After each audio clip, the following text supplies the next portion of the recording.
d'après ce qui s'est passé le vendredi, voilà, les migrants qui ont essayé de traverser la barrière, on a entendu qu'il y a eu des morts et tout et tout. Quel est ton avis, voilà, avec un peu de recul, toi, tu as pris le temps pour souffler un peu, et puis toi, tu as appris ça. Quel est ton avis par rapport à ça? Qu'est-ce que tu penses? Déjà, je, je respecte la mémoire des combattants. Parce que je vais les appeler, comme nous sommes tous des combattants qui sont morts au champ du tir. Ils sont allés pour Boza. Ça n'a pas marché. Je respecte déjà leur mémoire. Mais ce qui s'est passé cette fois-là, ça fait vraiment très mal. Pourquoi? Parce que à chaque fois, il y a quelque chose que beaucoup de gens ne savent pas. À chaque fois qu'il y a les frappes, si déjà ces personnes ont pu atteindre la barrière, il faut savoir qu'il y a toujours les morts. Mais ça ne se dit pas.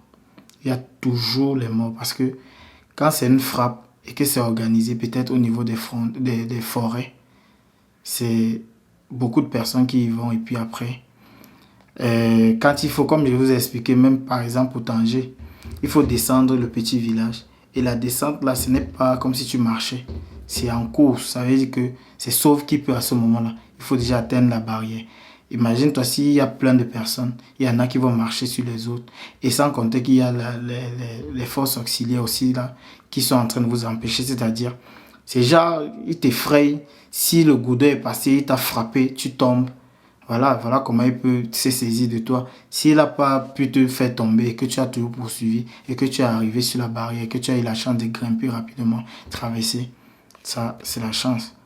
Mais à chaque fois qu'il y a frappe, il y a toujours une incidence, c'est-à-dire il y a toujours les blessés graves. Comme j'ai dit tout à l'heure, soit quand on t'attrape, il faut qu'on te tabasse, le genre que tu es presque agonisant pour qu'on te laisse. Parce qu'on sait que là, tu vas plus revenir. Donc pour ce qui s'est passé vendredi, vraiment, ça fait très mal. Apprendre même qu'on a pu utiliser les balles pour pouvoir atteindre tous ces gens. C'est vraiment... Oui, mais d'après les sources, peut-être d'après TV5, et enfin, en tout cas les grands médias, ils disent qu'en fait ce sont les migrants qui sont allés avec des bâtons, enfin, ils sont allés en mode guerre, quoi, avec les goudins, les couteaux pour traverser en force. Genre, ils ne sont pas allés dans la discrétion, je voulais dire la finesse comme d'habitude. Ce que vous devez savoir, c'est que à chaque fois qu'il faut frapper, toutes ces choses-là sont prises en compte. C'est-à-dire quoi? Ces bâtons même qu'on prend là, c'est pour effrayer les forces auxiliaires. Parce que c'est pas... En fait, c'est pas comme si quand ils partent pour faire du mal. La seule chose qu'ils veulent, c'est de traverser. S'ils vont faire du mal, pourquoi vouloir traverser? Parce que s'ils font du mal, ils vont pas, même quand ils vont traverser, arriver là-bas de l'autre côté, on va dire, vous avez fait des... Comme il y a des années où peut-être certains ont fait du mal aux forces auxiliaires. Arrivé de l'autre côté, on les a renvoyés parce qu'on a dit qu'ils ont fait des bêtises de l'autre côté. Ils ont tabassé, ils ont fait ci, ils ont fait ça. Donc, quand ils vont avec ces bâtons, parce que généralement, la barrière, il y en a qui partent souvent. Bon, quand on veut organiser une frappe, on demande à tout le monde de cotiser pour acheter la cisaille pour couper la barrière.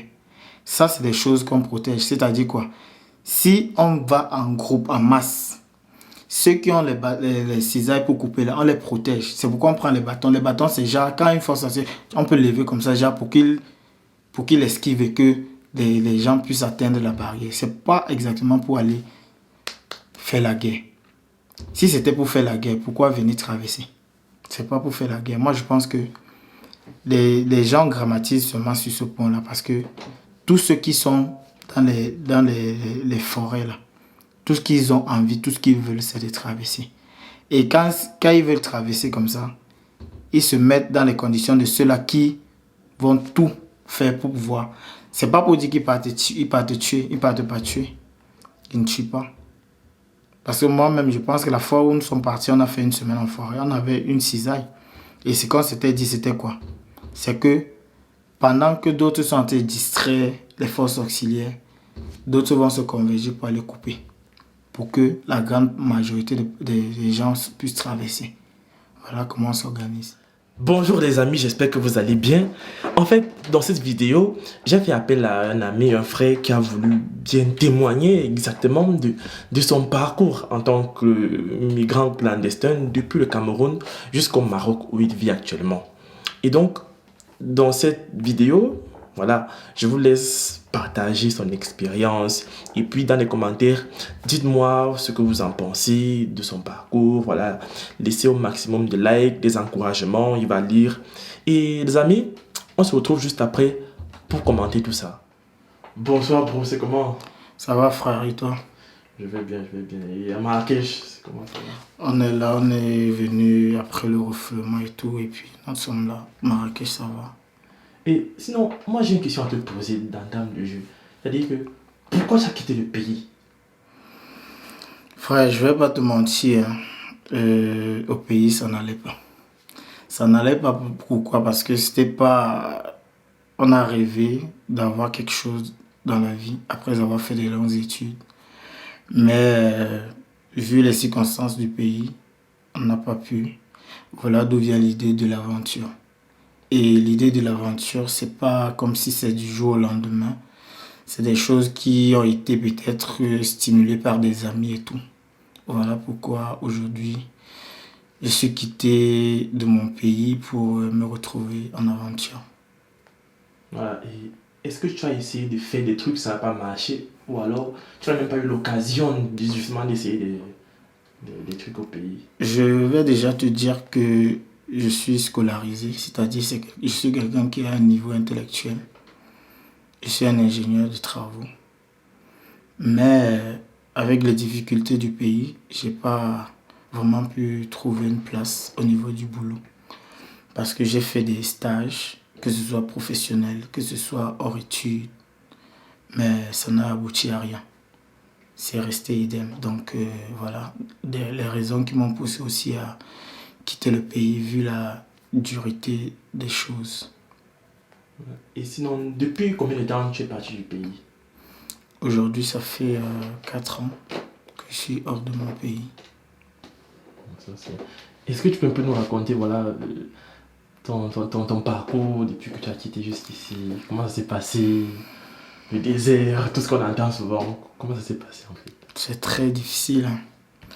Rien qu'à l'idée de penser et revoir encore tout ce parcours-là. C'est vraiment très douloureux, mais bon. En fait, je suis quitté dans mon pays en janvier 2018, passant par le Nigeria, ensuite le Niger et l'Algérie. Et actuellement, je suis ici au Maroc. Ça n'a pas été chose facile parce que déjà, même avant de quitter le Cameroun, traverser la frontière qui sépare le Cameroun et le Nigeria, on fait face à nos forces de l'ordre qui ne nous donnent pas aussi la tâche facile. Et après, quand on traverse ce côté-là, on se dit, ben voilà, on commence déjà à avoir une idée de ce qui va suivre après parce que l'aventure, je ne vais pas te mentir, c'est très très très difficile. Surtout quand tu quittes dans ton pays, tu ne connais même pas où tu vas. Tu vas seulement parce que tu voudrais arriver quelque part. C'est très compliqué. Donc quand tu es au Nigeria, bon, nous Camerounais, on a au moins la chance d'avoir deux langues, le français et l'anglais. Donc c'est-à-dire que on peut au moins se débrouiller à parler un peu l'anglais là-bas et pour pouvoir traverser le pays. Après ça, tu tombes au Niger. Au Niger, c'est pas aussi facile parce que là, il y a des coupeurs de route, il y a des gens qui vous vendent pour peut-être vous faire traverser les frontières pour arriver en Algérie et tout. Donc moi, personnellement, j'ai eu beaucoup de difficultés à partir du Niger parce qu'arrivé là-bas, on a fait face à... je sais pas, il y avait un contentieux. Le passeur qui devait nous faire quitter le Niger pour atteindre une des frontières du Niger pour arriver en Algérie. Lui, on était en train de le cibler. Ce qui fait que le même soir que nous sommes arrivés dans son ghetto, parce que là-bas, il y a déjà les ghettos, on a fait face aux policiers qui venaient le chercher. Ce qui fait qu'on était obligé de se cacher pour qu'on ne puisse pas nous prendre. Parce que si on le cherchait comme ça, en même temps, on devait aussi prendre tous ces passagers. Et en se cachant comme ça, il y a les riverains, les gens du village qui ont su qu'il y avait des passagers, mais qui se sont cachés. Donc après que la police soit partie, les gens du village même sont revenus là-bas pour nous menacer. S'il y avait des couteaux, des machettes. Heureusement, la maman qui nous avait cachés, parce que nous étions près de 8, elle nous avait vraiment beaucoup cachés.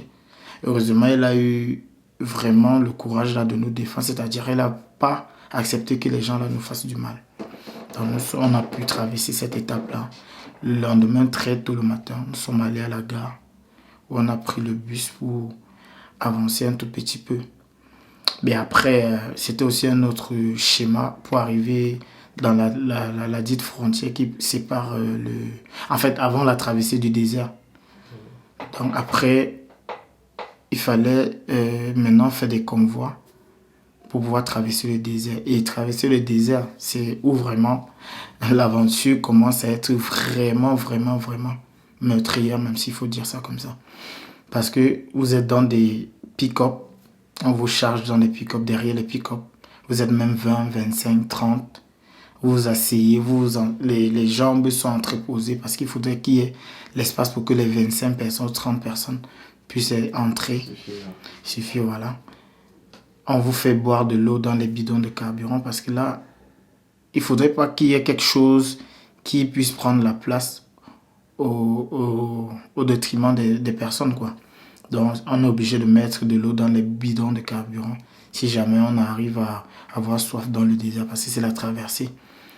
Et là, c'est vraiment la mort, vraiment. Parce que quand on vous amène déjà au désert, il y en a qui parviennent à traverser, il y en a qui ne trouvent pas de complications, il y en a qui trouvent des complications. Moi, la chance que j'ai eue, c'est que nous étions avec une maman qui avait l'habitude de faire cette route-là. Elle faisait venir des personnes du Cameroun pour l'Algérie. Donc, elle connaissait un peu déjà les personnes qui travaillaient là-bas.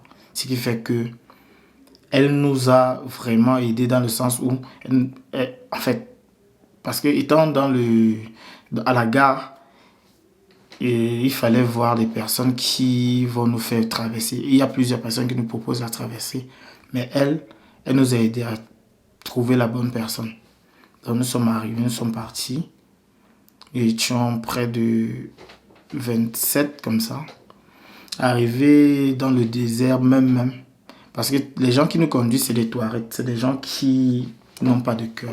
Ils sont des gens vraiment très, très, très, très... Je vais dire... C'est pas sanguinaire, même s'il faut le dire. Parce qu'ils ont dans le pick-up qui vous conduit, ils ont les armes, ils ont des couteaux, des grands couteaux. Et puis, vous obéissez à leurs ordres. À défaut de ça, ils vont vous abandonner au désert. Et s'ils vous abandonnent au désert, vous imaginez un peu ce qui suit. Il n'y a pas d'eau, il n'y a pas de nourriture, il y a le soleil. Et en janvier, là, c'est la période, je pense que c'est l'hiver. Donc, ce qui fait qu'il fait plus chaud au désert et il y a un vent sec aussi. Donc, nous sommes arrivés à un certain niveau. Le pick-up nous a dit, voilà, il ne pouvait pas continuer. Il y a eu une panne dans la voiture. En plein désert. En plein désert. Il nous dit, bon voilà, je vais vous laisser ici. Je rentre dépanner la voiture et viens vous chercher. Il y en a qui disent comme ça, ils ne reviennent plus. Et par chance pour nous, comme j'ai dit tout à l'heure, on était avec une femme qui avait l'habitude. Donc, c'est une personne avec qui elle traitait d'habitude. Voilà pourquoi on a eu cette chance-là que le pick-up est revenu. Malgré cela, en cours de route, ils nous menaçaient parfois parce que généralement, quand ils voient aussi des filles, ils ont envie d'abuser de ces filles-là. Et bon, on a fait face à ces choses-là. Les filles qui étaient avec nous étaient obligées de parfois aller faire des choses avec eux pour qu'on puisse continuer le voyage. C'est calme, quoi. Voilà. Donc après, nous sommes arrivés. Je ne me rappelle plus trop des noms des villes parce que moi, je voudrais vraiment oublier ce qui s'est passé en arrière. Donc, j'aimerais plus vraiment me... Oui, mais bon. Donc, arrivé avant avant la première ville de l'Algérie, ils nous ont laissés toujours en plein désert. On était obligé de marcher peut-être 3 kilomètres. Et après ça, il y a toujours nos frères. Nos frères, quand je dis nos frères, c'est les subsahariens comme nous, Mhm. qui sont au courant parce que c'est comme une chaîne. C'est-à-dire, Un si réseau. quelqu'un t'a pris un réseau, comme si quelqu'un t'a pris ici, quand il va te laisser, il va déjà aviser à ceux qui sont de l'autre côté là que j'ai laissé tel nombre de personnes, j'ai fait ci, j'ai fait ça, pour que ceux-là viennent à leur tour vous prendre. Et c'est comme ça que vous faites des dépenses. Donc, il y en a qui sont venus nous chercher. Et quand ils nous prennent, ils nous amènent dans des ghettos, dans des différents ghettos. Parce que là, en Algérie, la première ville d'Algérie, il y a les différents ghettos. Et c'est comme ça qu'on vous dispatche. Et quand ceux-là vous prennent, vous devenez leur prisonnier, en quelque sorte. Quand il dit prisonnier, c'est-à-dire il faudrait que tu leur débourses une somme d'argent pour pouvoir te libérer et continuer le voyage. Donc voilà un peu ce qui nous est arrivé, moi personnellement. Donc après, j'étais avec mon ami, hein. J'avais mon meilleur ami avec qui nous sommes quittés au pays. C'est même là, à la première ville d'Algérie qu'on s'est séparés. Parce qu'on avait un convoi pour atteindre la capitale économique de l'Algérie. Donc le passeur qui était chargé de nous faire traverser, au départ, il nous a pris pour un groupe. Mais après, il nous a dit non, nous étions très nombreux pour le groupe, il fallait qu'on nous divise. Et le premier groupe, j'étais parmi le premier groupe, le deuxième groupe, mon ami était parmi. Donc, il nous a fait voyager. Quand il nous fait voyager, il nous prend de l'argent, une belle somme conséquente. Mais il ne nous fait pas voyager. Genre, ils nous prennent, ils vont nous jeter parce que l'Algérie, c'est le désert. Il y a beaucoup de déserts. Et comme le Niger, ils nous prennent, ils nous font juste traverser des barrières de police. Là, après, ils nous abandonnent. C'est comme ça que les Algériens, sachant qu'il y a des personnes qu'on a abandonnées, viennent aussi dans les mafias, des voitures qui font le trafic. Ils viennent vous prendre. Et après, s'ils constatent que vous avez de l'argent, bon, ils vous dépouillent en fait, pas qu'ils constatent, ils vous dépouillent. Quand ils ont déjà pris tout ce qu'ils veulent, ils vous abandonnent. Maintenant, c'est à vous de voir comment vous pouvez avancer. Donc, c'est ce qui m'est arrivé. Nous sommes arrivés, on nous a abandonnés et ont pris notre argent. Et ils nous ont abandonnés dans le désert.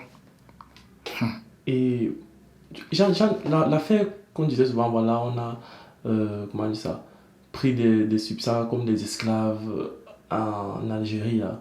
Comment ça se passe en fait? C'est une idée de comment ça s'est passé, ça se passe souvent.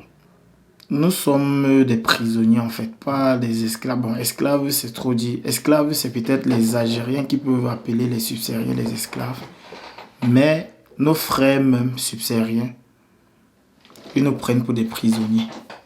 Ça veut dire que quand ils nous prennent, s'ils doivent nous libérer, c'est moyennant quelque chose. Donc si tu n'as pas, L'argent, tu restes en tu prison. vas rester toujours là. Et tu n'as pas la liberté de faire tout ce que tu veux, tu ne sors pas. La majorité ont des ghettos avec des enclos. Ça veut dire que dans le ghetto, il y a un chef de ghetto, il y a quelqu'un qui s'occupe des portes, il y a quelqu'un qui s'occupe de la nourriture. Tout est vendu. C'est comme la prison. Genre, vous êtes là, s'il faut peut-être boire de l'eau, tu dois acheter de l'eau.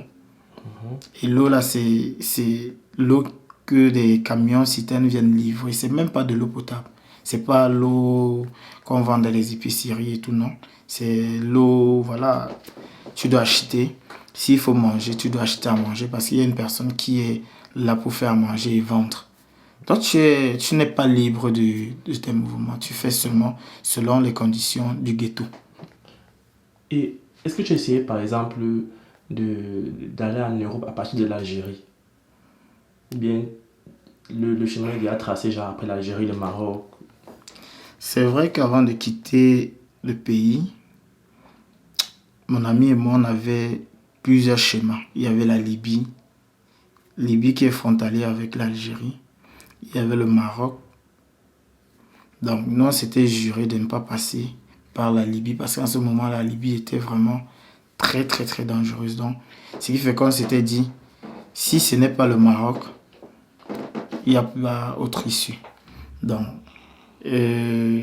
dire que passer par l'Algérie pour atteindre l'Europe, je n'ai jamais essayé. Mais c'est vrai, j'ai entendu des gens qui pouvaient quitter de l'Algérie pour l'Europe. Bon, là, on parlait de la mer toujours, mais Et là, tu pouvais quitter comme ça, te retrouver à Marseille, une ville française. Donc voilà, j'ai jamais essayé moi. Et ton entrée au Maroc, enfin, comment ça s'est passé pour arriver enfin, comment ça s'est passé quoi?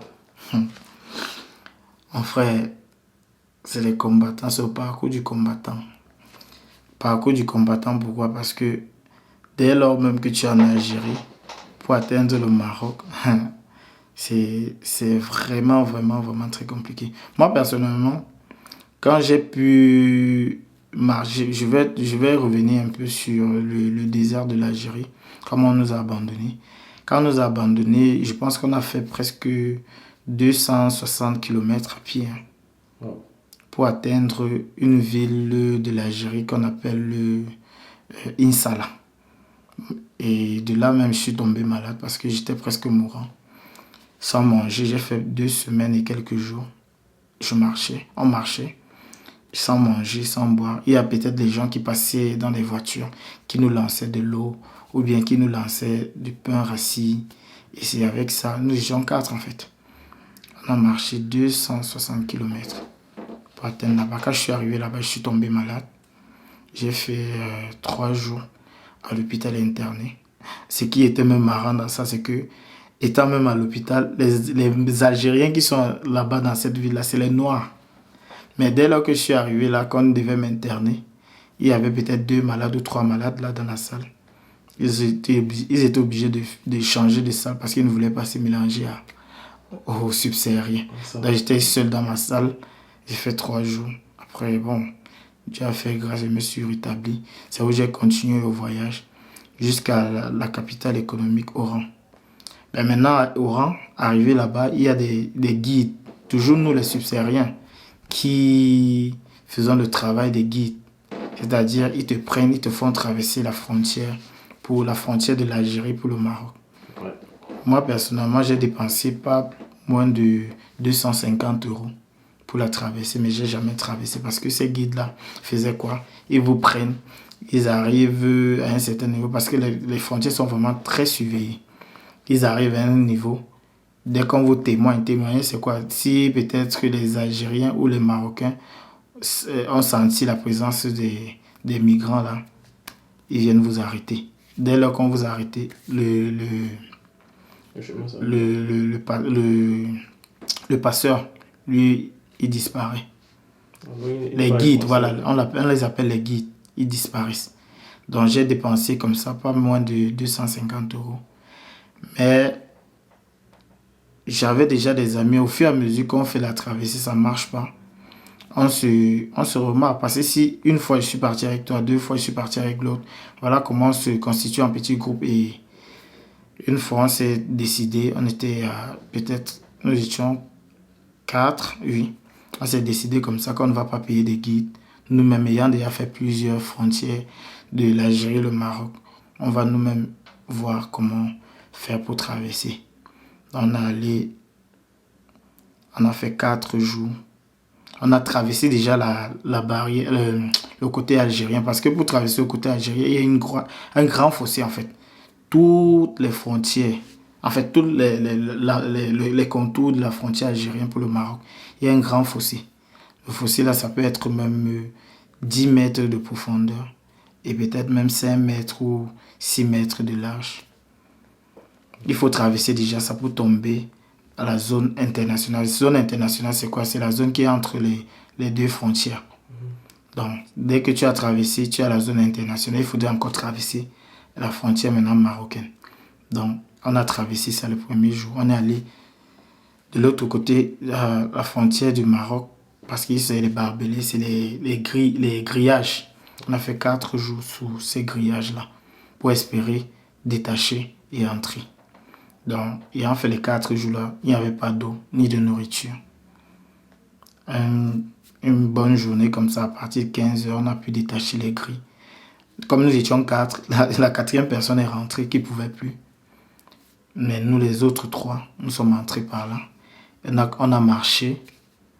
Après la traversée, parce qu'il y a des miradors, il y a les Marocains qui surveillent, ils passent de temps en temps avec les voitures. Dieu merci pour nous, on n'a pas été chopés. C'est comme ça qu'on est entré. Et voilà, ça n'a pas été facile. Et une fois que tu rentres alors au Maroc, comment ça se passe? Où est-ce que tu vas? Est-ce que tu as une direction? Bon, moi personnellement, je connaissais même pas où j'allais, je connaissais ni personne. Quand je suis entré, je pense que j'étais entré dans une ville pas loin de Oujda. La première destination pour moi, c'était d'arriver à Rabat, qui est la capitale. Voilà. Donc, je suis arrivé à Rabat, puisque j'étais avec quelqu'un avec qui j'ai fait l'aventure depuis le Nigeria. C'est lui que je suivais en fait. Et nous sommes arrivés à Rabat, nous sommes allés dans une maison comme ça. Le grand qui était là nous a reçus. Tout ça, c'est toujours moyennant quelque chose parce que quelqu'un ne peut pas te recevoir chez lui sans que tu lui donnes quelque chose. Nous sommes restés là-bas quelques jours. Et après, il fallait continuer le voyage. D'après Rabat, je suis allé à Tanger. C'est où j'ai fait presque 2 ans pour essayer la traversée à l'eau ou à la barrière. Et il y a voilà, ces histoires autour de la forêt, on dit, voilà, j'entends que les migrants, voilà, ils campent dans les forêts et tout. Comment ça s'est passé? Est-ce que toi, tu as vécu aussi la forêt? Ouais, moi je suis allé à la forêt 2 fois. Bon, mais la chance que j'ai eue, bien, bon, je vais dire la chance parce que j'ai pas. Quand tu arrives dans une frontière, forcément, il y a des groupes de personnes avec qui tu chemines. Donc, les gens avec qui on s'était décidé d'affronter la barrière, c'est des personnes, bon voilà, on faisait tous les plans étant dans les quartiers loin de la barrière. Bon, maintenant, après on s'est décidé quand est-ce qu'on va aller frapper. Là, je suis allé 2 fois à la barrière de Ceuta. La première fois, nous sommes allés, nous étions près de 125 pour traverser. Parce que là, à Ceuta, là, deux forêts en fait. Il y a la petite forêt et la grande forêt. Moi, j'étais à la petite forêt. Et la petite forêt est proche de la barrière. Donc, on a fait juste une nuit là-bas pour pouvoir frapper. Mais on avait été témoigné. Témoigné, c'est quoi? C'est que les halles qui suivaient les frontières, ils ont su qu'il y avait les gens. Donc, ils ont anticipé en fait. Donc, ils ont anticipé à nous faire sortir des forêts. Donc, parce que c'est avec la complicité des villageois. Quand tu traverses ou bien s'il y a une voiture, parce que pour arriver même dans les frontières, là, c'est pas comme si tu te lèves, tu empruntes la voiture normalement, non. Il y a des voitures, on les appelle les automafias, qui vous amènent dans les frontières. Pour qu'on ne vous voit pas, ils sont obligés de contourner la police, donc toutes ces choses-là. Et puis, bon, par malheur, si peut-être que les villageois constatent, parce que, sans vous mentir, les Marocains ont tout pour détecter la présence des gens dans les zones frontalières. Il y a les chiens, il y a même les villageois. Tout ça, c'est des choses qui ralentissent un peu voilà. Est-ce que toi, par exemple, il y a une expérience, on va dire, que tu as vécue et ça t'a, comment on dit ça? Ça t'a choqué, quoi. Genre, tu t'es subi en train de vivre une expérience particulière où tu étais tout seul. En fait, la deuxième fois que je suis allé à la barrière, cette fois-là, on avait fait une semaine en forêt. Figure-toi, c'est quelque chose qu'on s'était toujours préparé. Comme j'ai dit tout à l'heure, on se préparait en avance pour ne pas traîner dans la forêt. Mais là, cette fois-là, on était obligé de faire une semaine parce qu'il fallait qu'on cible encore bien les choses. Et on ne s'était pas préparé en conséquence. Il n'y avait pas d'eau, il n'y avait pas de nourriture. Il fallait supporter. Et une semaine, là, vous dormez dans la forêt. Il y a les sangliers qui sont là. Il y a beaucoup de choses. Et cette forêt où on était, c'était à Bellonès. Donc, c'est déjà, vous êtes au sommet, au Mont Blanc, comme ça. Il y a un mont là, appelé Mont Blanc. Vous êtes au sommet là. Donc, s'il faut traverser, c'est genre, dès que vous descendez, vous montez de l'autre côté, vous descendez de l'autre côté, vous traversez juste un goudron qui passe là. Vous attaquez directement la barrière.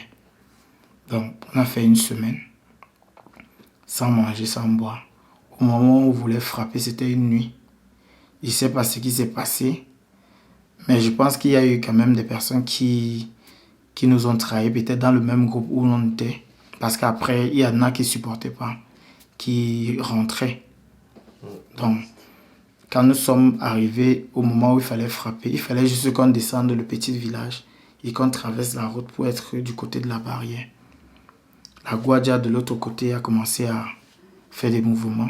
Parce que quand tu es au mont, tu vois l'Espagne à côté de toi, c'est juste là à côté, juste en bas, tu descends juste. Il faut juste peut-être, c'est même pas 1 kilomètre, même pas 2 kilomètres, hein, je pense pas.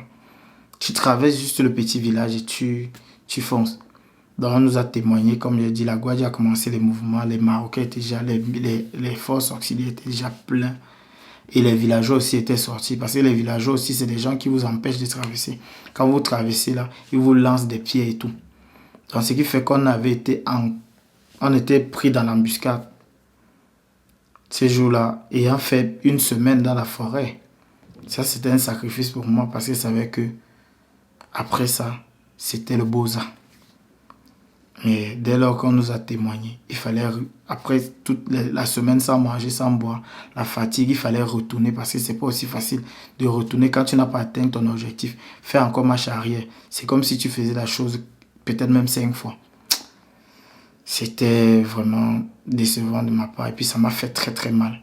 Voilà où j'ai décidé de ne plus vraiment faire la barrière parce que c'est non seulement ça demande beaucoup de force physique.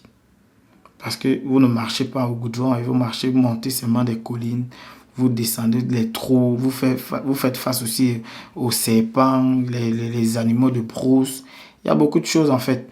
On est exposé. Et puis au Maroc, même les herbes qui sont au Maroc, c'est les herbes qui piquent. Il n'y a pas d'herbes vraiment qui soient... Tous les herbes qui sont au Maroc, surtout dans les zones frontalières, c'est les herbes qui picotent.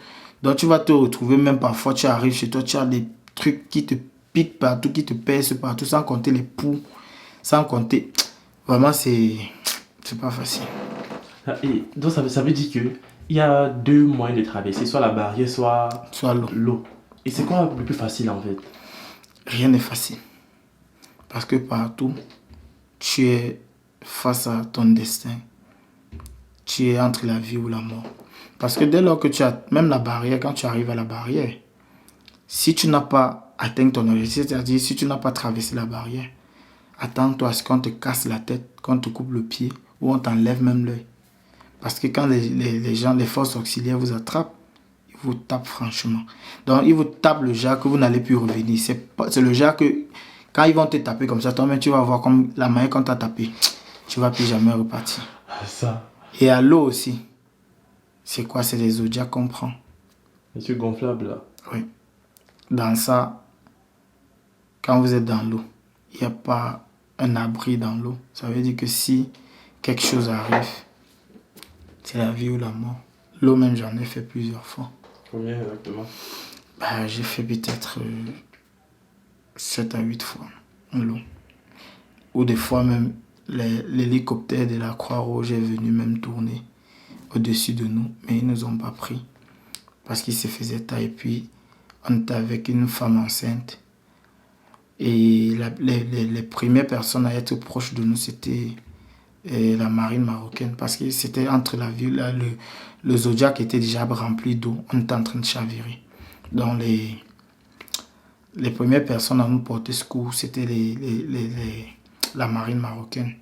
Donc, c'est pas aussi évident. Donc, toutes les 8 fois, on va dire, tu n'as jamais été proche du but. C'est toujours mal terminé. Ça s'est toujours mal terminé. Mais je dis toujours merci à Dieu parce que je pouvais laisser ma vie dans ça. Pourquoi? Parce que les 8 fois, c'est pas comme si l'eau, c'est la mer. Les fois où nous sommes allés dans des convois où on s'est retrouvés vers l'océan. Des fois où l'océan du côté du détroit de Gibraltar. En fait, l'eau, c'est la chance. Parce qu'une fois même, j'ai assisté à... Il y avait le Yalla. Dans le Yalla, c'est quoi? C'est comme si le roi laisse les subsahariens traverser. Parce que je pense que c'est un truc politique qui, c'est pas, qui va en faveur du Maroc, je sais pas trop. Donc, on avait abandonné carrément la surveillance en bordure de la mer. Les gens prenaient les zodiacs par-ci par-là. Ce jour-là, je pense qu'il y avait même eu près de 5000 personnes ou 6000 personnes qui avaient traversé. Malheureusement pour moi, nous on était allé avec un Zodiac de 250 kilos, nous étions 9. On était très, très lourd. Et puis c'est après, parce qu'on a eu l'information tard que voilà, c'était le Yala. Parce qu'on ne dit pas. C'est des choses que tu peux arriver comme ça, à coïncidence. Tu trouves que le bord de l'eau n'est pas suivi. Tu déposes seulement ton Zodiac. Si tu as la chance, vous pagayez. Après, vous appelez la Croix-Rouge, il vient vous sauver en fait. Donc nous sommes arrivés comme ça, n'ayant même pas prévu. Parce que c'est des choses que, voilà, si tu ne prévois pas, parfois tu vas même au bord de l'eau comme ça, tu trouves les convois, tu entres seulement. Parce que là, on ne sait plus qui est qui, tout le monde. Parfois, mais il y a des gens qui viennent faire le roi. Ils entrent dans les convois pour pouvoir traverser. Donc nous sommes arrivés. Le Zodiac n'a pas pu supporter, c'était en train de s'affaisser. Et par chance, il y avait la marine qui passait. Parce que c'était déjà en soirée. On avait déjà... Bon, ceux qui avaient traversé étaient déjà partis. Et maintenant, ceux qui venaient déposer là, ça ne passait plus. Il y avait maintenant la marine. Parce que quand c'est comme ça, c'est un mouvement. Quand c'est comme ça, c'est même l'Europe est alertée. Ce qui fait qu'ils commencent déjà à faire des... Voilà, je ne sais pas trop comment ça se passe. Donc, nous sommes arrivés. La marine nous a repêchés. On était en train de faire le tour dans l'eau. Parce que quand ils vous repêchent comme ça, ils essaient aussi de faire le tour pour voir s'il n'y a pas les autres convois peut-être dans l'eau et tout. On a trouvé beaucoup de morts. Il y avait plein de morts dans l'eau. Plein. C'est même les militaires marocains là, qui nous demandaient, regardez, voilà vos frères qui sont dans l'eau, ils ont perdu la vie. Tout ça, c'est quoi? Bon, quand tu sors et que tu as un objectif, quel que soit ce qui arrive, tu as toujours la tête haute. Ça. Et donc là, tu n'as pu réessayer, tu es... Bon, Attends le bon moment. après plusieurs tentatives, et vu qu'à Tanger, il y avait trop de désordre, c'est-à-dire, on commençait déjà à maltraiter tous les subsahariens qui étaient là-bas. Je pense que même les étudiants étaient confrontés à ce genre de choses-là. Donc, dès qu'on vient comme ça, on casse seulement la maison, on vous prend, on vous pêche là-bas. Si tu as même n'importe quoi, on te prend seulement, on va te refouler. Tu ne sais même pas où on va te refouler. Donc, ce qui fait que c'était déjà, tu ne dormais même plus. Toutes les maisons, les Marocains indiquaient toutes les maisons où les subsahariens habitent. Ce qui fait que tous les jours, on refoulait les gens, tous les jours. Après ça, il a vu que il fallait pas trop forcer. Parce qu'à cette période-là, vraiment, c'était... Dès qu'on te voit même marcher dans la rue, on t'arrête. Que tu sois étudiant, que tu sois beaux-arts, tout ça, on ne cherchait pas à savoir.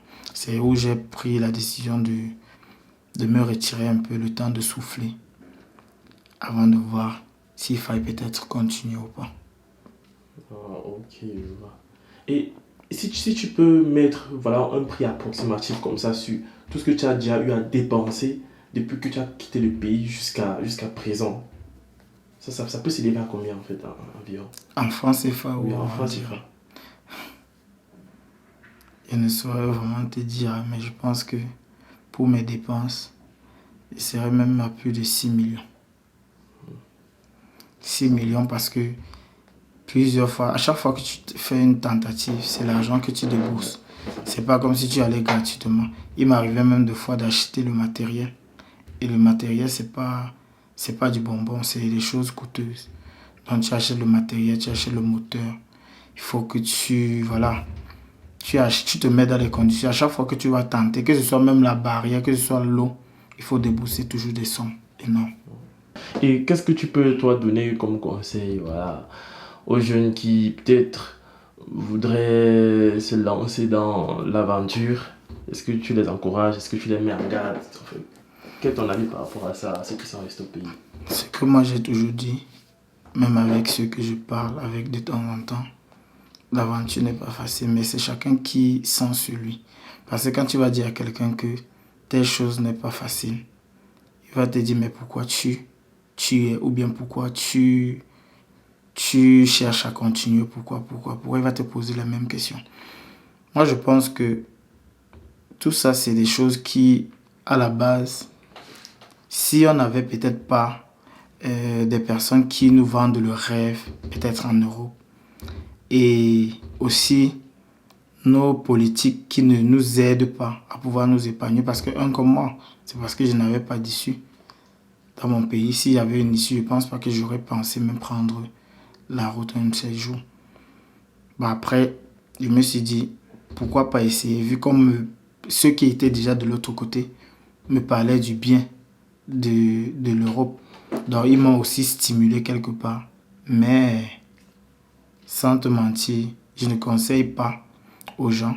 Mais ceux qui peuvent et qui sont vraiment forts, que ce soit mentalement ou physiquement, c'est à eux de voir. Donc là, vraiment, une fois de plus, voilà. Je te souhaite bon courage et j'espère en tout cas que tu vas atteindre tes objectifs. Merci.